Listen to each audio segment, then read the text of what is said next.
नमस्कार, मैं कविता उनियाल, आप देख रहे हैं मीडिया टुडे टीवी। गाजा पर इजरायली बमबारी का आज 26वां दिन है। इजरायली फौज ने जमीनी कार्रवाई शुरू कर दी है। गाजा के आसपास के इलाकों में हमास के अल कसाम ब्रिगेड के लड़ाके इजरायली सेना पर कहर बनकर टूट रहे हैं। अल कसाम ब्रिगेड के सैन्य प्रवक्ता अबू उबैदा ने कहा है कि गाजा पट्टी के आसपास के इलाकों में इजरायली सैनिकों के 22 वाहन और सैकड़ों सैनिकों को मार गिराया।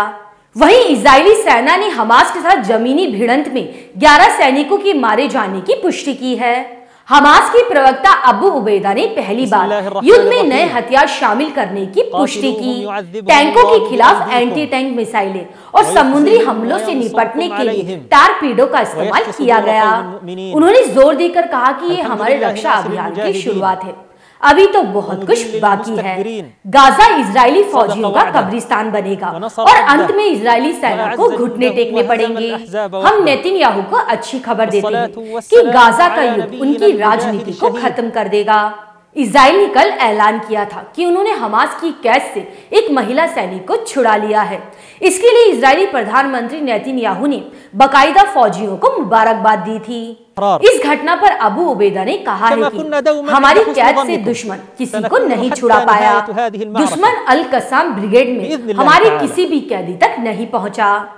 अगर उन्होंने ऐसा किया है तो वो किसी और की कैद में होगा। गाजा में हमास के अलावा ऐसे दूसरे संगठन भी हैं जिन्होंने फलस्तीनियों को आजाद कराने के लिए इजरायली नागरिकों को बंदी बना रखा है। हमास के प्रवक्ता ने आगे कहा कि हारने वाला नेतन्याहू लड़ाई के 1 महीने बाद अपने एक कैदी को छुड़वाने के लिए इतना इतराता है और जश्न मनाता है, तो इसका मतलब यह है कि उसे अपने बाकी कैदियों को छुड़वाने के लिए 20 साल चाहिए।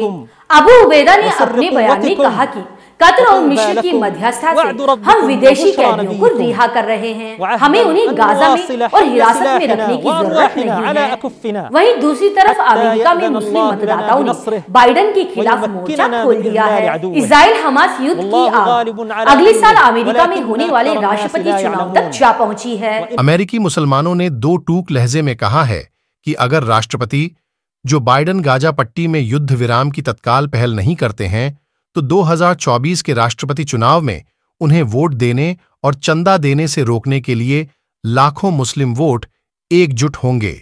नेशनल मुस्लिम डेमोक्रेटिक काउंसिल ने बाइडेन से मंगलवार की शाम तक अपने प्रभाव का इस्तेमाल कर युद्ध विराम के लिए इजराइल को मनाने का आह्वान किया है। 2023 युद्ध विराम अल्टीमेटम नाम से लिखे गए एक खुले खत में मुस्लिम नेताओं ने मुस्लिम मतदाताओं को फलस्तीनी लोगों के खिलाफ इजरायली हमले का समर्थन करने वाले किसी भी उम्मीदवार का समर्थन या उसे वोट न देने के लिए संगठित करने का वादा किया है। काउंसिल ने खुले खत में लिखा है, आपके प्रशासन के बिना शर्त समर्थन, जिसमें फंडिंग और हथियार शामिल हैं, उसने इस हिंसा को जारी रखने में अहम भूमिका निभाई है जिससे हजारों नागरिक हताहत हो रहे हैं और उन मतदाताओं में आपके प्रति विश्वास कम हो गया है जिन्होंने पहले आप पर भरोसा किया था।